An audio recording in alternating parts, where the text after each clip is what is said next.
সকালের মিষ্টি রোদ চোখে মুখে পড়তেই ঘুমের ব্যাঘাত ঘটল আজরানের। কম্পটা দিয়ে চোখকে আড়াল করে আবারও গভীর ঘুমে মগ্ন হয়ে গেল। এর কিছুক্ষণ পরেই আজরানের 3টে ফোনে একসাথে কল আসলো। আজরান বিরক্ত হয়ে উঠে বসলো। কাল রাতে ফোনগুলোকে সাইলেন্ট করতে ভুলে গিয়েছিল। আজরান উঠে ফোনগুলো সাইলেন্ট করলো, এরপর কিছুক্ষণ বসে থেকে ফ্রেশ হতে চলে গেল। এর মাঝে কল এসে ভরে গেল। আজরান যখন শাওয়ার নিয়ে বের হলো তখন ওর দরজায় নক করলো ম্যানেজার আসিফ এবং পিরিদি। আজরান কালো ডেনিম প্যান্টের সাথে হোয়াইট শার্টটা গায়ে জড়িয়ে দরজা খুললো। আসিফ হন্তদন্ত হয়ে বলতে শুরু করলো, স্যার আপনার বাসার নিচে ফ্রেশ পুলিশ এসে ভরে গেছে। আজরান শার্টের বোতামগুলো লাগাতে লাগাতে কিচেনে গেল। হৃদি আজরানের পিছু পিছু গিয়ে বলল, স্যার ক্লায়েন্টরা কল করছে আমাকে, তারা টিভিতে আপনার বাড়ির সামনের দৃশ্য দেখেছে। সবাই জিজ্ঞেস করছে ঘটনা কি সত্যি নাকি। আজরান এখনো শান্তভাবে কফি বানাচ্ছে। হৃদি অসহায় দৃষ্টিতে আসিফের দিকে তাকালো। আসিফ চোখের ইশারায় হৃদিকে শান্ত হতে বলল। এরপরও নিজে আজরানের সামনে দাঁড়িয়ে বলল, স্যার ব্যাপারটা সিরিয়াস। কালকে ক্রিমিনাল ফাহাদকে পুলিশ অ্যারেস্ট করেছে তার গোপন ডারা থেকে। সেখানে ফাহাদ ইনজুর হয় এবং ওর শরীরে লাগা বুলেটগুলো নাকি আপনার পিস্তলের। আসিফের কথা শেষ হতেই আজরান এক গম্ভীর চাহনি নিক্ষেপ করলো ওর দিকে। আসিফ একটু ঘাবড়ে গিয়ে বলল, আমি জানি স্যার, কেউ আপনাকে ফাঁসাতে চাইছে। আপনি কি করে যাবেন ওই ক্রিমিনালের গোপন ডেরাতে? আমার মনে হয় এটা ফাহাদ ইচ্ছে করে করেছে। আপনি ওর সাথে বেআইনি কাজে হাত মেলাননি তাই। আজরান এক দীর্ঘশ্বাস ছাড়ল। নিজের বানানো ব্ল্যাক কফিতে চুমুক দিয়ে বলল, গুলিটা আমার পিস্তলেরই। আসিফ আর হৃদি দুজনেই চমকে উঠল। হৃদি বলল, স্যার কেউ কি আপনার পিস্তল চুরি করেছে? আজরান উত্তর দিল, না। এর মধ্যে পুলিশের লোক আজরানের বাড়ির ভেতরে চলে এলো। আজরান আসিফের দিকে তাকালো। আসিফ গিয়ে পরিস্থিতি সামলানোর চেষ্টা করতে লাগলো। সবাইকে নিয়ে আজরানের বাড়ির পেছনের গার্ডেনে গেল। উপস্থিত জার্নালিস্ট আসিফ এবং হৃদিকে অনেক ধরনের প্রশ্ন করতে শুরু করলো। ওরা দুজনেই চুপ করে রইল। কিছুক্ষণের মধ্যে আজরান এলো। আজরান আসার সাথে সাথে ওরা ঝড়ের বেগে ওর সামনে গিয়ে দাঁড়ালো। আজরানের মুখের সামনে মাইক ধরে জিজ্ঞেস করলে, আপনার বিরুদ্ধে একটা নিউজ ছড়িয়ে গেছে সকাল থেকে মিস্টার আরজান সাইম চৌধুরী, আপনি নাকি গোপন ও অবৈধ কাজের সাথে জড়িত। গতকাল পুলিশ এক ক্রিমিনালকে ধরে তার ডেরা থেকে সেখানে আপনার পিস্তলের বুলেট পাওয়া যায়। সকলেই আশঙ্কা করছে আপনি ওই ক্রিমিনালের সাথে পার্টনারশিপে ছিলেন, তাই ওকে পুলিশ ধরায় আপনি ওকে মেরে ফেলতে চেয়েছিলেন। এই বিষয়ে আপনার মতামত কি? আজরান নিজের ব্রাউন চোখ দিয়ে এক দৃষ্টিতে ওরার দিকে তাকিয়েছে, যেন আশেপাশে আর কোনো মানুষ নেই। এমনকি ওরার বলা কথাগুলো যেন আজরানের কানে যায়নি এমন লাগছে। ওরা নিজেই কিছুটা অস্বস্তি বোধ করে আজরানের এমন আচরণে। ঢোক গিলে নিজের ক্যামেরাম্যানের পায়ে পা দিয়ে খোঁচা দেয়, সেটাও খেয়াল করে আজরান। একটু সময় নিয়ে বলে, আমি আমার নিজের ব্যক্তিগত কাজ নিয়ে ভীষণ ব্যস্ত মিসেস জার্নালিস্ট, তাই আমাকে নিয়ে কে কি ভাবলো সেসব দেখার সময় পাচ্ছি না। আর বুলেটটা আমার পিস্তলের, এটার প্রমাণ কি? ঘটনাস্থলের কোথাও আমাকে কেউ দেখেছে? পুলিশ নিজে আমাকে ওই জায়গাতে কি দেখেছে? আজরানের পাল্টা প্রশ্নে ওরা রাগান্বিত চোখে তাকিয়ে রইল। বিড় করে বলল, প্রমাণ ঠিক পৌঁছে যাবে পুলিশের কাছে, জাস্ট ওয়েট অ্যান্ড সি। আজরানের ঠোঁটের করে মৃদু হাসি দেখা গেল। ওরা আর কিছু জিজ্ঞেস না করে সরে এলো। পুলিশের এক অফিসার জানালো তারা এখনই এই বিষয়ে মিডিয়াকে কিছু বলতে পারছে না, তদন্ত করছে, কোনো তথ্য পেলে জানানো হবে। ততক্ষণ আজরান সাইমকে পুলিশ নিজে এক্সট্রা প্রোটেকশন দিবে। আরান মেজাজ আরো বিগড়ে যায়। কথাটা শুনে নিজেকে শান্ত রেখে তীক্ষ্ণ চোখে আজরানের দিকে তাকিয়ে রইল। দুপুর 2টায় ওরা বাসায় ফিরল। ইফাদ তখন বল নিয়ে খেলছে। ওরা এসে ফ্রিজ থেকে ঠান্ডা পানি বের করে ডক ডক করে খেতে লাগলো। তা দেখেই ইকরামপুরে জিজ্ঞেস করলেন, কি হয়েছে ওরা? ওরা উত্তর দিল না। ইফরাদের কাছে গেল। ইফরাদ মাকে দেখে এক গাল হেসে ডেকে উঠল, মাম্মা। ওরা ছেলের গালে চুমু দিয়ে 2টা ললিপপ এগিয়ে দিল। ইকরাম ফরিদ মেয়ের গতিবিধি লক্ষ্য করছিলেন। এবার ওরা ইফরাদের গালে হাত রেখে বলে উঠল, তুই কেন আমার মতে দেখতে হলি না ইফরাদ? ইফরাদ মায়ের কথা বুঝলো না। এক হাতে ললিপপ এগিয়ে দিল, আদো আদো স্বরে বলল, কুলে কুলে দাও। ওরা খুলে দিলে ইফরাদের লাফিয়ে লাফিয়ে ললিপপ খেতে লাগলো। ইফরাদ ফরিদ ইকরাম ফরিদ ওরাকে বললেন, তুই আবারও আজরানের মুখোমুখি হয়েছিস? ওরা ইফরাদের কাছ থেকে সরে এসে ইকরাম ফরিদের মুখোমুখি দাঁড়ালো, বলল, হ্যাঁ হয়েছে। আমি চাই ওই লোকটার স্ট্রেচার শেষ হয়ে যাক, যে টাকা এবং সম্পত্তির ভরাই করে তা ধূলিসাৎ হয়ে যাক। এর জন্য আমাকে যা যা করতে হবে আমি করব। ইকরাম ফরিদ মেয়ের জেদ সম্পর্কে জানেন, তাই তিনি বলেন, আজরান কিন্তু ভীষণ চালাক। তুমি ওর সাথে ৮ মাস সংসার করে বুঝতে পারোনি একদিনের জন্য হলেও ও তোমাকে ভালোবাসেনি। এই ৮ মাস তোমার কাছে ছিল স্বপ্নের মতো, যা তুমি নিজে বলেছ। ওরা ওরা একটু দমে গেল। ইকরাম ফরিদ নিজের রুমে চলে গেলেন। ওরা ভাবতে বসলো অতীত জীবনের কথা। আমার সাথে আজরানের অ্যারেঞ্জ ম্যারেজ হয়েছিল। সেই জন্য শুরুতে খুব একটা কথাবার্তা হয়নি দুজনের মাঝে। মাত্র ২০ দিনের পরিচয়ে বিয়েটা হয়েছিল। বিয়ের রাতে আজরান ওরাকে বলেছিল, আমি জানি আজকের দিনটা তোমার জন্যই ভীষণই কঠিন। নিজের আপনজনদের ছেড়ে এক অচেনা পরিবেশে এসে মানিয়ে নেওয়া মুখের কথা নয়। আমি তোমাকে সময় দিতে চাই। আমি চাই তুমি নিজের মতো সবটা গুছিয়ে নাও, যাতে তুমি যতদিন লাগুক আমি অপেক্ষা করব। সেদিন ওরা চোখে আজরানের জন্য কৃতজ্ঞতা ছিল। বিয়ের রাতে আজরান ওরাকে একজোড়া স্বর্ণের পায়েল উপহার দিয়েছিল। মজার বিষয় ছিল ওইটা যে ওরাকে আজরান গিফট করেছিল তা ওরা জানতো না, কেননা ওরা ঘুমিয়ে পড়ার পর আজরান ওরাকে পায়েলটা পরিয়ে দিয়েছিল। সকালে ঘুম থেকে উঠে ফ্রেশ হয়ে যখন ওরা আয়নার সামনে দাঁড়িয়েছিল, তখন নিজেকে নতুন ভাবে দেখেছিল। ওরা কখনো গহনা পরতো না, কিন্তু বিয়ের পর থেকে গলায় ছোট চেইন ও কানে ছোট একজোড়া দুল পরতো, যা ওরা সৌন্দর্য কয়েক গুণ বাড়িয়ে দিয়েছিল।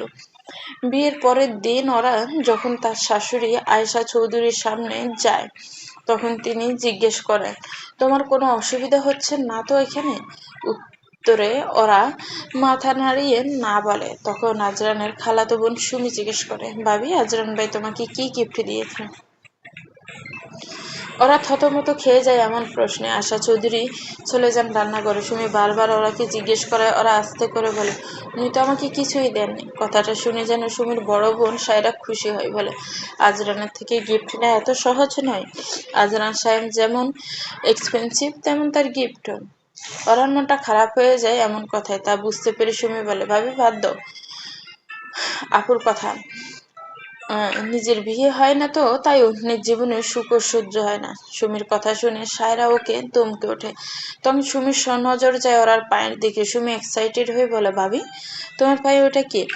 সায়রা নিজ ভ্রু কুঁচকে ওরার পায়ের দিকে তাকায়। ওরা নিজের শাড়িটা উঁচু করতে উপস্থিত সকলের নজরে পড়ে জ্বলজ্বল করতে থাকা স্বর্ণের পায়েলটি।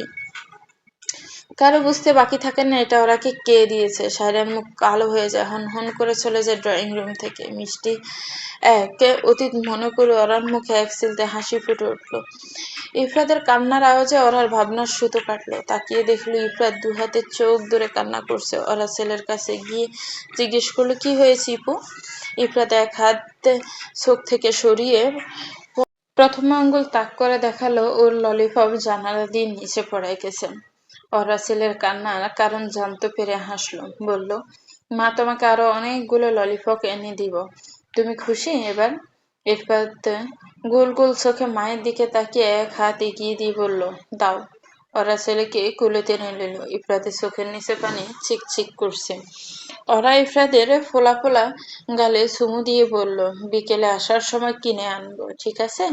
ইফরাত মাথা দুলিয়ে সম্মতি জানালো। ওরা ছেলেকে নিয়ে গেল গোসল করাতে। আজ অনেক দেরি হয়ে গেল।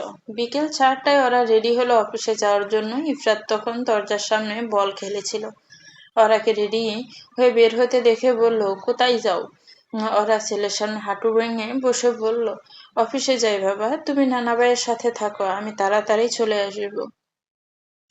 ইফরাত আবার ইফরাত ওরার ওড়না জড়িয়ে ধরলো। আদর ভঙ্গিতে মায়ের কাঁধে মাথা রেখে বলল, মা চকোলিফ দাও। আবার মনে পড়লো দুপুরে ছেলের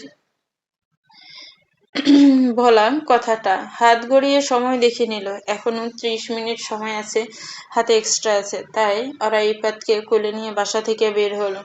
বাসার সামনে মোড়ের দোকানে ওরা ইফরাতকে নিয়ে গেল। ইফরাত একটা দুষ্টু হাসি দিল, চিপসের দিকে ইশারা করে বলল, মা টিপ। আরা ছেলেকে বোঝালো, তোমার বাসায় এখনো বেশ কয়েকটা চিপস আছে, সেগুলো শেষ করলে আবার কিনে দিব। ইফরাত শুনলো না মায়ের কথা, ঠোঁট ভেঙে বলে, টিপ দাও।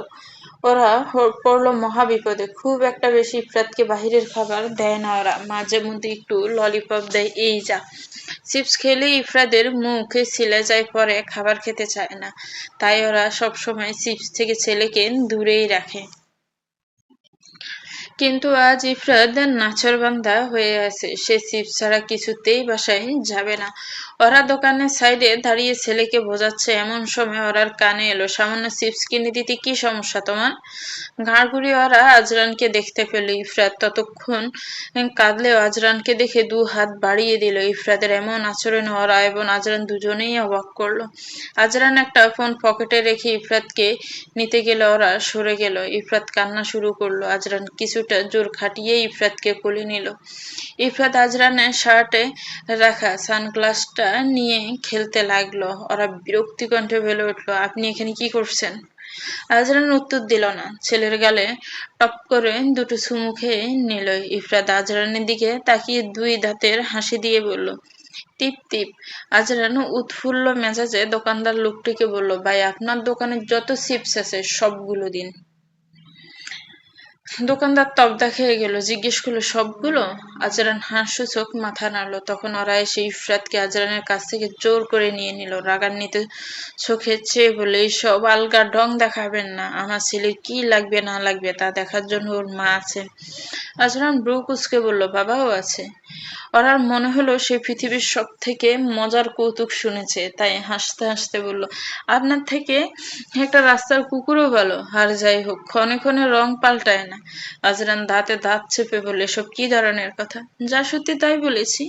মাঝ রাস্তায় এক মা ছেলেকে এভাবে উত্ত্যক্ত করার জন্য আপনার উপর ঠিক কি কি কেস আসবে ধারণা আছে? আজরান তাচ্ছিল্য সুরে হেসে বলল, জার্নালিজম ছেড়ে কি ওকালতি ধরলে নাকি? ওরার ইচ্ছে করলো আজরানকে শুট করে দিতে। এই মুহূর্তে নিজের রাগ কন্ট্রোল করতে ওরা হাত মুষ্টিবদ্ধ করে দাঁড়িয়ে রইল। আজরান এই সুযোগটা কাজে লাগালো। ওরার ঘাড়ের কাছে মুখ নিয়ে বলল, আজরান সাইম চৌধুরী তার শত্রুর সমস্ত পদক্ষেপ নজরে রাখে, সেখানে তো তুমি আমার শত্রু নও। কথাটুকু বলে ওরার দিকে তাকিয়ে আজরান বাঁকা হাসি দিয়ে চলে গেল। ওরা নিজের স্যান্ডেল খুলে আজরানের দিকে ছুঁড়ে মারল। আজরান নিচু হয়ে গেল, বলল, উফস, নিশানা মিস করলে। ওরা আজরানের দিকে একটা গালি ছুঁড়ে হনহন করে চলে গেল। তখন হৃদি এসে আজরানকে বলল, স্যার, আপনি এখানে? আমি আপনাকে পুরো রেস্টুরেন্টে খুঁজে এলাম। আজরান ওরা যাওয়ার দিকে তাকিয়ে হৃদিকে বলল, জামাইকে কুত্তার বাচ্চা বলে গালি দিলে কি পাপ হয়? এমন প্রশ্ন শুনে হৃদি হতবুদ্ধির ন্যায় তাকিয়ে রইল আজরানের দিকে। ইফরাতকে বাসায় রেখে ওরা অফিস চলে এসেছে সেই কখন। মাঝে এক সেলিব্রিটির সাক্ষাৎকার নিতেও গিয়েছিল। সব মিলিয়ে প্রচুর ব্যস্ততার মধ্যে কেটেছে সারাটা বিকেল। তাই ওরা কাজের ফাঁকে কফি কর্নারে এসে এক কাপ কফি নিয়ে বসেছে। মাথাটা ঝিমঝিম করছে। ইফরাতের জন্য মন খারাপ লাগছে, কেননা চিপস না কিনে দেওয়া ইফরাত কান্না করেছিল। কে জানে ইফরাত এখন কি করছে। ওরা ছেলের কথা ভাবতে ভাবতে কফি খাচ্ছিল। সে সময় একজন কলিগ এসে বলল, ওরা তোমাকে অর্জুন স্যার ডাকছে। কেন? আমি মাত্র সব রিপোর্ট জমা করে এসেছি। জানি না, দ্রুত যাও, স্যার রেগে আছেন মনে হলো। ওরা মুখ কালো করে অর্জুনের কেবিনের সামনে দাঁড়িয়ে পারমিশন চাইলেও ভেতরে যায়। অর্জুন যেন ওরার অপেক্ষাই করছিল, তাই সাথে সাথে পারমিশন দিল। ওরা এসে অর্জুনের সামনে চেয়ারে বসে জিজ্ঞেস করলো, কি হয়েছে স্যার? তুমি পুলিশ ডিপার্টমেন্টে গিয়েছিলে? ওরা ব্রু কুচকে কিছু একটা ভাবলো, এরপর বললো, হ্যাঁ গিয়েছিলাম। অর্জুন একটা ফাইল এগিয়ে দিয়ে বলল, ওনারা ওইটা পাঠিয়েছেন। এখানে থাকা ডকুমেন্ট লেখা আছে, ক্রিমিনাল ফাহাদকে গুলি করা পিস্তলটাতে তোমার ফিঙ্গারপ্রিন্ট পাওয়া গেছে। ওরা চোখ বড় বড় হয়ে গেল। এটা কিভাবে সম্ভব? ওরার হাতে তো গ্লাভস ছিল। ওরার ভাবনার মাঝেই অর্জুন আবারও বলল, আজরান শ্যামকে পাশানো এত সহজ নয়। ওরা, তুমি ভুল মানুষের সাথে লড়াই করছো। দিন শেষে তুমি নিজেই বিপদে পড়বে। আজ পুলিশ অফিসারদের হেড এই ডকুমেন্টটা পাঠিয়েছেন, কাল হয়তো তোমাকে অ্যারেস্ট করতে পারেন। দেখো, তোমার একটা ছোট বাচ্চা আছে, তাই বারবার বলছি, এমন উঁচু মহলের মানুষদের সাথে ঝামেলায় জড়িও না।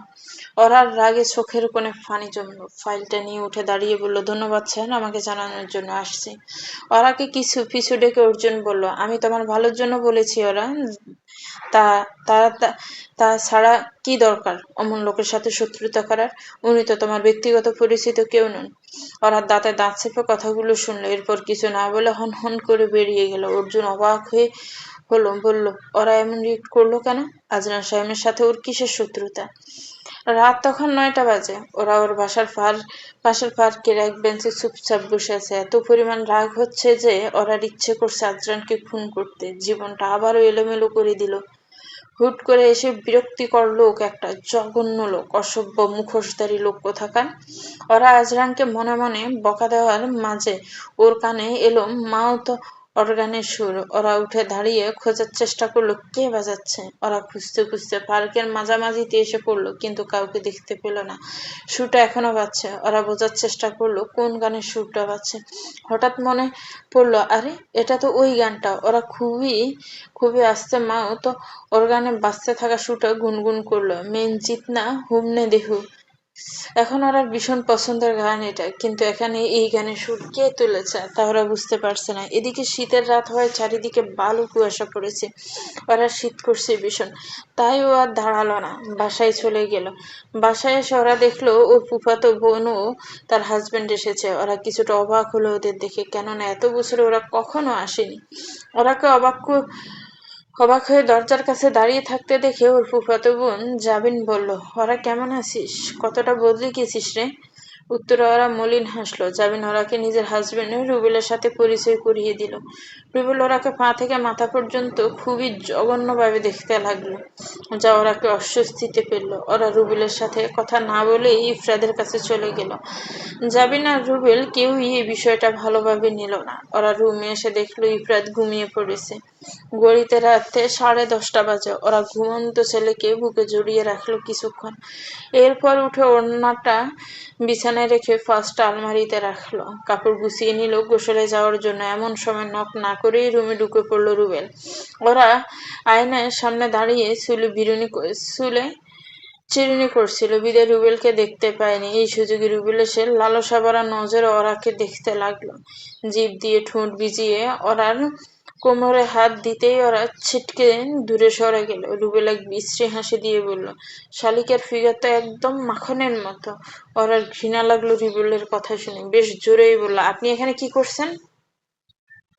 আর নক না করে আমার রুমে কেন ঢুকেছেন? রুবেল ওরার দিকে এগোতে এগোতে বলল, আমি তোমার কষ্টটা বুঝতে পারি শালিকে। এত কম বয়সে স্বামী ছাড়া কি থাকা যায় বলো? এমন বিশ্রী ইঙ্গিতপূর্ণ কথা শুনে ওরার কান লাল হয়ে গেল। রুবেল ওরার মুখোমুখি এসে দাঁড়াতে ওরা সপাটে দুটো চর বসিয়ে দিল রুবেলের গালে। এরপর রুবেলের হাতে বেঁকিয়ে পেছনে এনে দাঁতে দাঁত চেপে বলল, অসভ্যতার নোংরামি সবার সাথে চলে না জানোয়ার।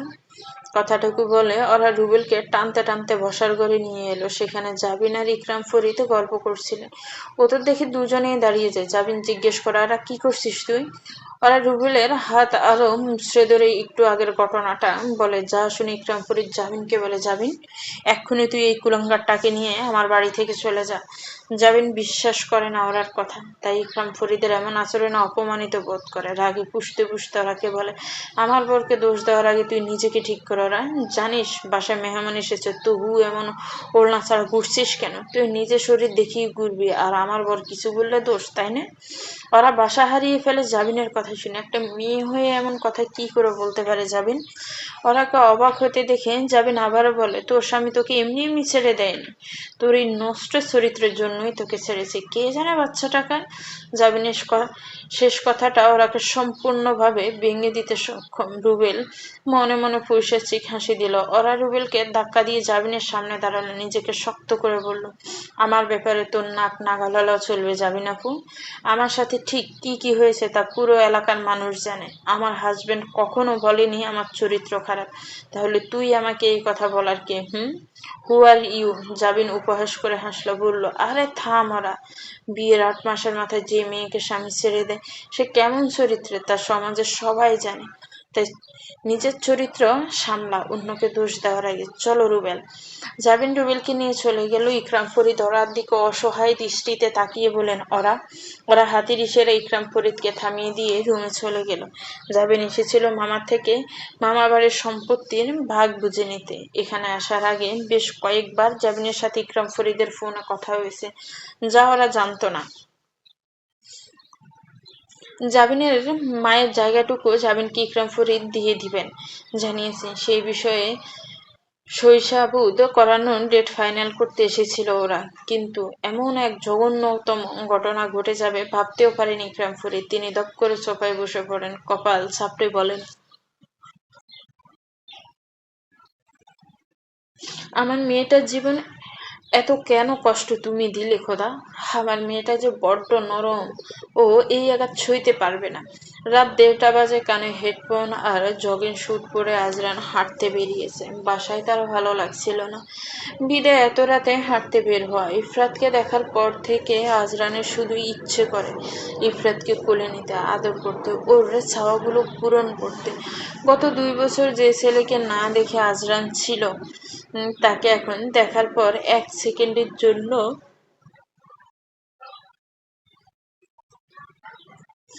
চোখের আড়াল করতে ইচ্ছে করে না। এ কেমন টান? কথাগুলো ভাবতে ভাবতে আজরান বেশ অনেক দূর হেঁটে চলে এসেছে।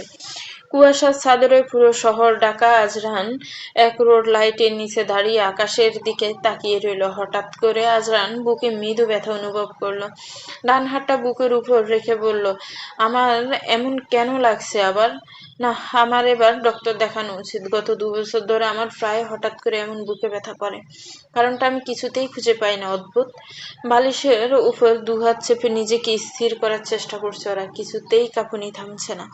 গত ৩ মাসে আজ চতুর্থবারের মতো প্যানিক অ্যাটাক করেছে ওরার। ওরা জানে এই প্যানিক অ্যাটাক সহজে ওর জীবন থেকে যাবে না। আগে তো মাঝে মাঝে প্যানিক অ্যাটাক করতো। ওরা ডাক্তারও দেখিয়েছিল, তিনি ওরাকে কাউন্সেলিং করানোর পরামর্শ দেন, যাতে রাজি হয়নি ওরা। ওরা ভেবে পায় না কেন তার চরিত্রে এত সহজে মানুষ দাগ লাগিয়ে দেয়। স্বামী ছেড়ে দেওয়া মানে সেই মেয়েটার চরিত্রে দোষ, এমনটা কেন ভাবা হয়?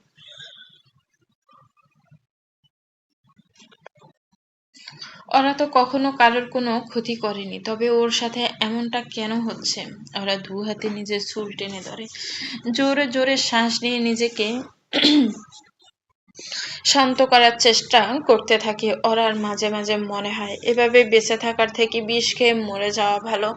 তখন সবাই বুঝতো ওরার গুরুত্ব। এমন নানা আজগুবি চিন্তা ভাবনা করতে করতে ওরা একসময় ছেলের পাশেই ঘুমিয়ে পড়ে। রাত কেটে গিয়ে সূচনা হয় আবারও একটা নতুন দিনের। ওরার ঘুম ভেঙে যায় সকাল সকাল। উঠে গিয়ে আয়নার সামনে দাঁড়ালে ওরা দেখতে পায় চোখ জোড়া খুলে গেছে। ওরা এক দীর্ঘশ্বাস ফেলে চোখে ড্রপে দিয়ে দেয়। ইফরাত উঠে পড়বে কিছুক্ষণের মধ্যে, তাই ফ্রেশ হয়ে রান্না করে চলে যায়। ইফরাতের জন্য সুজি আর ইকরাম ফরিদের জন্য রুটি আলু ভাজি বানিয়ে টেবিলে রাখে। তখন ইকরাম ফরিদ এসে মেয়েকে বলে, ওরা ওরা দুপুরের রান্না জোগাড় করতে করতে উত্তর দেয়, বলো বাবা। ইকরাম মেয়ের পাশে দাঁড়িয়ে বলেন, মন খারাপ করিস না মা। ওরা উত্তর দেয় না। ইকরাম ফরিদ আবারও বলেন, অনেক তো হলো ওরা একা একা ভালো থাকার অভিনয়, এবার না হয়। ওরা টলমল নয়ন ইকরাম ফরিদের দিকে তাকাতেই তিনি চুপ হয়ে গেলেন। ওরা সবজি কাটা রেখে হাতের উল্টো পিঠ দিয়ে চোখের পানি মুছে বলল, কি বলতে চাইছো? ওরা তোর জন্য না হোক, ইফরাতের জন্য হলে আবার নিজের জীবনটা গুছিয়ে নে মা। ওরা একদিনে কেটে রাখা সবজিগুলোর দিকে তাকিয়ে রইল। ইকরাম ফরিদ অসহায় কণ্ঠে বলেন, আমি আর কদিন বাঁচবো বল? আমার তো ইচ্ছে করে নিজের একমাত্র মেয়েটাকে একজন সুপাত্রের হাতে দিয়ে যেতে। এবার তো সুপাত্রের হাতে দিয়েছিলে, কি হলো? সেই তো আমার জীবনটা কলঙ্কিত হলো। আবারও এই কথা বলতে তোমার বুক কাঁপছে না বাবা? ইকরাম ফরিদের চোখ ভিজে এলো। তিনি ওরার মাথায় হাত রেখে বললেন, আমার নানা ভাইটা ধীরে ধীরে বড় হচ্ছে, ওর এখন প্রতি পদে পদে বাবাকে প্রয়োজন। তুই না করিস না, ওরা আমাকে একটা শেষ সুযোগ দে। ওরার হাত কেঁপে উঠল কথাটা শুনে। আজরানের জায়গায় অন্য কাউকে নিজের জীবন সঙ্গী হিসেবে ভাবাটা কি এতই সহজ? আজরান জীবিত থাকা অবস্থায় ইফরাত অন্য কাউকে কিভাবে বাবা ডাকতে পারে? ওরার মাথা ঘুরে উঠল কথাগুলো ভেবে। ইকরাম ফরিদ মেয়েকে চুপ করে থাকতে দেখে আবারও বললেন, আমি এবার তোর জন্য একজন সুপাত্র খুঁজে আনবো মা। আমি চাই না জাবিনের মতো তোকে কেউ কথা শোনাক। আমাকে আর একটা সুযোগ দে ওরা। ওরা ইকরাম ফরিদের দিকে এক নিষ্পান চাহনি দিল, বলল, তুমি যা বলো মনে করো তাই করো বাবা। ইকরাম ফরিদ যেন শান্তি পেলেন। মেয়ের মাথায় হাত বুলিয়ে বলেন, এবার তুই খুব সুখী হবি দেখিস। বলে তিনি চলে গেলেন। ওরা রান্নাঘরের ফ্লোরে বসে পড়লো, হাঁটুতে মুখ গুজে ডুকরে কেঁদে উঠল। বলল, আপনাকে পুরোপুরি আমার জীবন থেকে বাদ দিয়ে দেওয়ার সময় এসে গেছে আজরান সাহেব চৌধুরী। ক্ষণিকের জন্য আমার জীবনে এসে কেন আমাকে এতটা এলোমেলো করে দিলেন? কেন নিজের অবর্তমানে আমার জীবনে নিজের কার্বন কপি রেখে গেলেন? আমি কি মানুষ নই? আমার কি মন নেই? আমারও যে কষ্ট হয়। আমি যে ক্লান্ত হয়ে গেছি প্রতিদিন সমাজের সাথে লড়তে লড়তে। আমার কাছে আর কোনো শক্তি অবশিষ্ট নেই আজরান সাইম চৌধুরী। চলবে। তো ভিউয়ার্স, গল্পটার এই পর্ব কেমন লেগেছে একটি কমেন্টস করে জানাবেন। গল্পটা ভালো লাগলে একটি লাইক করুন, গল্পটাকে শেয়ার করবেন, আর আমার চ্যানেলটাকে প্লিজ সাবস্ক্রাইব করবেন। যারা অলরেডি সাবস্ক্রাইব করে রেখেছেন তাদেরকে অনেক অনেক ধন্যবাদ। ভালো থাকবেন, সুস্থ থাকবেন। আল্লাহ হাফেজ। আসসালামু আলাইকুম।